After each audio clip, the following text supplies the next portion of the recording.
এই দুনিয়ার পুরো জীবনটা এটা হচ্ছে লালসাময় একটা জীবন, লোভ, মরিচিকা, মায়াজাল। এই মায়াজালে আমরা আটকে আছি, ফলে মৃত্যুর কথা আমরা ভুলে গিয়েছি।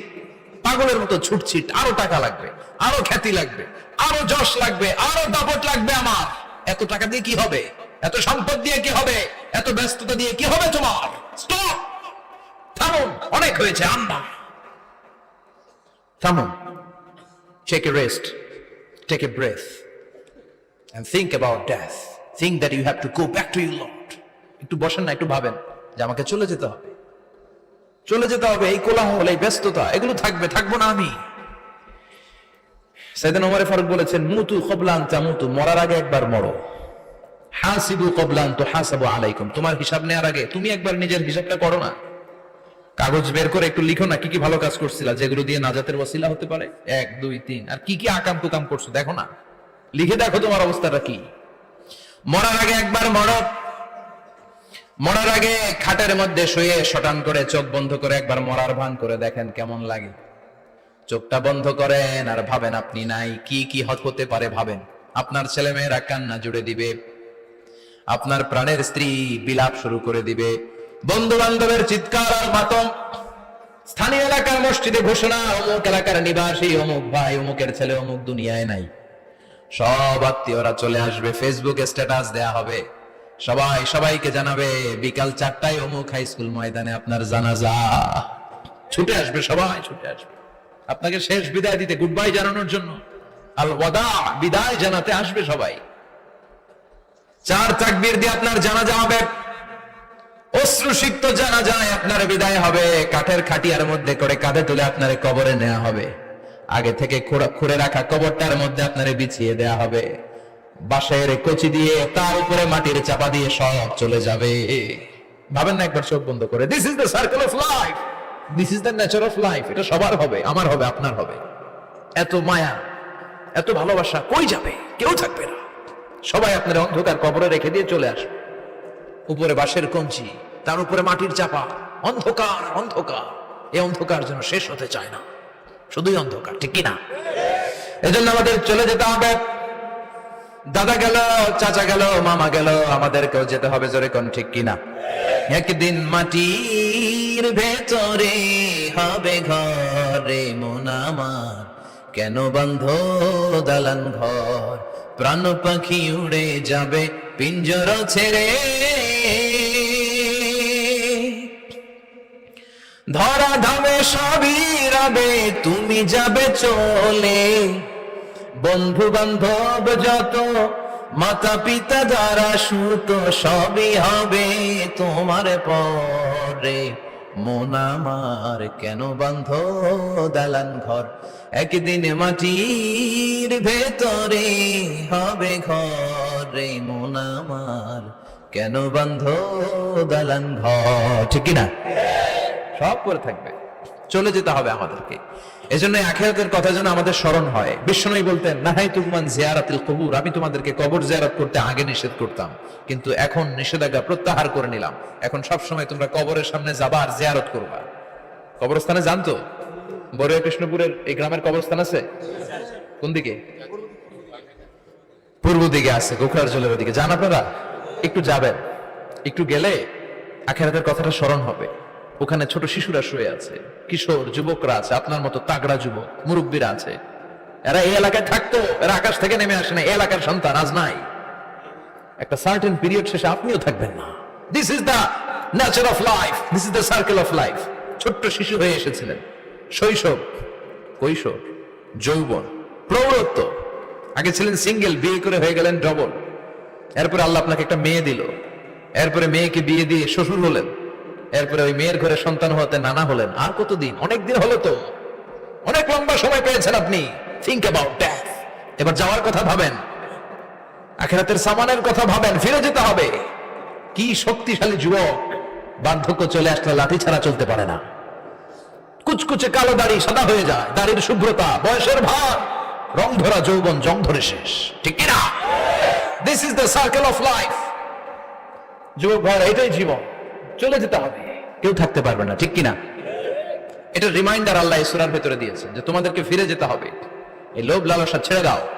রব্বুল আলামিন বলেন আলহাকুমুত তাকাসুরু হাত্তা যুরতুমুল মাকাবির। ও গোলাম, দুনিয়ার সম্পদ লোভ লালসা তোদেরকে পাগল বানিয়ে দিয়েছে। এই লোভ পাগলামি কোনদিন তোদের থামবে না যতদিন না তোরা কবরে ঢুকবি। ঠিক কিনা? কার কথা? আল্লাহ বললেন দুনিয়ার সম্পদ আর লোভ আর মোহে তোমরা গাফেল হয়ে গিয়েছো। আখিরাতের কথা বেমালুম তোমরা ভুলে গিয়েছো, কিন্তু আখিরাতে তোমাদের যেতেই হবে, কবরের বাড়িতে তোমাদের ঢুকতেই হবে। ঠিক কিনা? যেতেই হবে। আমরা ভুলে যাই। আলহাকুমুত তাকাসুর, অতিরিক্ত পাওয়ার লোভ, বেশি বেশি খাওয়ার লোভ, বেশি বেশি জমানোর লোভ মানুষকে গাফেল বানিয়ে দিয়েছে। এটা মানুষের স্বভাব। আরো চাই, আরো চাই, এই স্বভাবটা আছে না নাই? দেখবেন ছোট বাচ্চারা মসজিদের দোয়া অনুষ্ঠান শেষে জিলাপি দেয় না? বরে কৃষ্ণপুর কি দেয়? আগে বাতাসা দিত না, এখন কি দেয়? জিলাপি দেয়, মিষ্টি দেয়। তো মসজিদের 2-3 গেট থেকে যদি দেয়, ছোট বাচ্চারা দেখবেন এদিক দিয়ে কয়েকটা নিয়ে আবার ওই গেটে লাইন ধরে। ওর হাত হলো ছোট হাত, ওর হাত ভর্তি জিলাপি, আর নেওয়ার জায়গা না, এরপর আরেক জায়গায় লাইন ধরছে। আরো লাগবে, আরো লাগবে, এই আরো আরো আরো চাই। এই স্বভাবটাই মানুষকে কুড়ে কুড়ে শেষ করে দিয়েছে। এত লাগবে কেন তোমার? চাহিদার কোনো শেষ নাই। Unlimited demand of human being. যার আছে বেশি তার চাই বেশি। যার সাইকেল আছে তার হোন্ডা চাই, হোন্ডা আছে তো প্রাইভেট কার চাই, প্রাইভেট কার আছে তো প্লেন চাই, প্লেন আছে তো হেলিকপ্টার চাই, হেলিকপ্টার আছে তো ওইটা চাই, ওইটা আছে তো সেটা চাই। ঠিক কিনা? এলাকার মেম্বার যে হয়েছে চেয়ারম্যান হতে চায়, আছে না নাই? চেয়ারম্যান সাহেব এমপি হতে চায়, আছে না নাই? এমপি সাহেব মন্ত্রী হতে চায়, আছে না নাই? মন্ত্রী সাহেব প্রধানমন্ত্রী হতে চায়, আছে না নাই? কিন্তু এই দেশে সুযোগ নাই। কথা কন। এই দেশে প্রধানমন্ত্রী সিলেক্টেড। 2-3 জনের বাইরে কেউ প্রধানমন্ত্রী হইতে পারবি না। ঠিক কিনা? আমার এই জীবনে তো আমি 2-3 জনই দেখলাম। বেগম খালেদা জিয়া, মাননীয় প্রধানমন্ত্রী শেখ হাসিনার ছোট্টবেলা দেখেছি এরশাদকে, আমরা তখন ছোট। তো মানুষের চাহিদার কোনো শেষ নাই। যার আছে বেশি তার চাই বেশি। এজন্য বিষ্ণু বলেছেন উনজুরু ইলা মান হুয়া আসফালা মিন, তোমার চেয়ে যে খারাপ আছে ওর দিকে তাকাও। ওয়ালা তানজুর মান হুয়া আ'লা মিন, তোমার চেয়ে যে ভালো আছে ওর দিকে তাকাও না, তোমার চেয়ে যে খারাপ অবস্থানে আছে ওর দিকে তাকাও। অনেকে নিজের অবস্থান নিয়ে সুখী না, এরকম আছে না নাই? আল্লাহ আমার এটা দিল না রে, ওইটা দিল না রে, পাইলাম না রে, কিচ্ছু হয় না, কি করবো জীবনে, হতাশ। আসলে আছে কিন্তু অনেক, কিন্তু শুকরিয়া নাই, ডাকাত। ঠিক কিনা? নিজের অবস্থান নিয়ে সুখী না, কিন্তু অনেক লোক আছে তারা আপনার অবস্থানে পৌঁছতে চায়। তাদের দিকে তাকিয়ে দেখেন, আপনি যে অবস্থানে আছেন এই অবস্থানে পৌঁছাটা অনেকের কাছে স্বপ্ন। তারা প্রতিনিয়ত সংগ্রাম আর স্ট্রাগল করে যাচ্ছে আপনার অবস্থানে পৌঁছতে, আর আপনি এটা নিয়ে সন্তুষ্ট না। শেখ সাদির নাম শুনেছেন? বালাগাল উলা কাশাফাত দুজা, এই কবিতাটার রচয়িতা ইরানের বিখ্যাত এক কবি। উনি একবার আর্থিক সমস্যার মধ্যে দিয়ে সময় কাটাচ্ছেন, টাকা নাই, পয়সা নাই, পায়ে দেওয়ার মতো জুতা নাই। উনি খুব দুঃখ পেলেন, হায় রে, আমি ইরানের এত বড় কবি, আমার পায়ে দেওয়ার মতো জুতা নাই। দুঃখ ভরা মন নিয়ে রাস্তায় হাঁটতে বেরোলেন। হাঁটতে হাঁটতে হঠাৎ দেখলেন একটা লোক শুয়ে শুয়ে কাঁদছে, ওই লোকটার 2টা পাই নাই, পাই নাই। উনি সিজদায় পড়ে গেলেন, আল্লাহর কাছে ক্ষমা চাইলেন, আল্লাহ অনেক দিয়েছো, শুকর আলহামদুলিল্লাহ। এজন্য যেই পরিস্থিতিতেই থাকি না কেন আমরা কি পড়বো? জোরে বলেন, কি পড়বো? এজন্য কানাতু মিনাল ইসলাম, অল্পে তুষ্ট থাকার নাম হলো ইসলাম। সম্পদ লাগবে কিন্তু সম্পদের পাহাড় লাগবে না। ঠিক না? অল্প খান, অল্প পড়েন, অল্প জমান, অল্পের ভেতরে বরকত ঢুকাইয়া দিছে কে? দেখবেন যাদের সম্পদ অল্প তারা সুখী বেশি। জরিপে এটা দেখা গিয়েছে, অনেক সার্ভেতে এটা এসেছে, যারা সম্পদশালী এরা দুঃখী বেশি, এদের দুঃখ বেশি, টেনশন বেশি। খুব স্বাভাবিক, টাকা যার বেশি রোগ তার বেশি, টাকা যার বেশি টেনশন তার বেশি, টাকা যার বেশি ঘরে শান্তি তার কম। আছে না নাই? ঘরের ভেতরে অশান্তি, ছেলে কথা শোনে না, ছেলে টানে গাঞ্জা, মেয়ে করে পরকিয়া। আছে না নাই? স্ত্রী কথা শোনে না, ভালোবাসা নাই, ঘরটা জাহান্নামের টুকরা।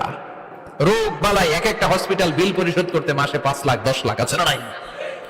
কিছু খেতে পারে না, ডাক্তার একেবারে ডায়েট মেনু বেঁধে দিয়েছে। ডায়েট, ভেরি ডায়েট মেনু, এটা এটা এটা এটা কিছুই খাবেন না, শুধু গরু খাবেন না, খাসি খাবেন না, চিংড়ি খাবেন না, খালি ঘাস খাবেন, ইচ্ছে মতো ঘাস খাবেন, মানে ঘাস জাতীয় যত আইটেম আছে সব খাবেন, শাক খাবেন, সবজি খাবেন, সালাদ খাবেন। গরু, চিংড়ি, মুরগি, গোশত, ইলিশ কিছু খেতে পারে না। তাহলে রোগ বেশি, খাওয়ার মজা নাই, ঘরে সাংসারিক শান্তি নাই, খালি ব্যারাম আর ব্যারাম, ঠিক কিনা? কিন্তু সম্পদের পাহাড় গড়েছে। আর অল্প যারা খায়, অল্প পড়ে, রিক্সাওয়ালা, কুলিওয়ালা, অল্প বেতনের চাকরি, কিন্তু হক হালালি মেনে চলে, দেখবেন শান্তি আছে অনেক। হ্যাঁ, বাসা ভাড়া দেয়, ফ্যামিলি চালায়, বাচ্চাদের স্কুল বিল, এরপরও মাস শেষে 1-2 হাজার টাকা হাতে থেকে যায়। আর ওর প্রতি মাসে 10 কোটি টাকা ইনকাম, তারপরও ব্যাংকের ঋণ আছে না নাই? সুখ কারে বলে? কিভাবে আপনি সুখকে ডিফাইন করবেন? সুখ তো টাকায় কিনা যায় না, শান্তি টাকা দিয়ে হয় না, শান্তি দেওয়ার মালিক কে? শান্তি আছে অল্প খেয়ে শুকর করার মধ্যে, শান্তি আছে আলহামদুলিল্লাহর মধ্যে। চিল্লায় বলেন ঠিক কিনা? এজন্য অল্প খাবো, অল্প পড়বো, অল্প জামাবো, অল্পের ভেতরে বরকত দিয়েছে কে? দেখেন, ধনী ভাইরা খেতে পারে না, কিন্তু রিক্সাওয়ালার কি সমস্যা হয়? রিক্সাওয়ালারা সব খেতে পারে, কুলিওয়ালা, দিন মজুর, এরা একেবারে স্লিম সুঠাম দেহি, মেদহীন পেট, পেটে কোনো মেদ নাই, ভুড়ি নাই। আর কোটিপতিদের মেদ আছে না নাই? এত বড় বড় পেট, ঠিক কিনা? আমাদেরও পেট আছে, তবে হালাল পেট, এটা হারাম টাকা দিয়ে এই ভুড়ি বানাই নাই আমরা। চিল্লায় বলেন ঠিক কিনা? রিক্সাওয়ালা, কুলিওয়ালা নিজেও নামাজ পড়ে, বউ নামাজ পড়ে, বাচ্চাটাও নামাজ পড়ে, রিক্সা চালায় আর জিকির করে লা ইলাহা।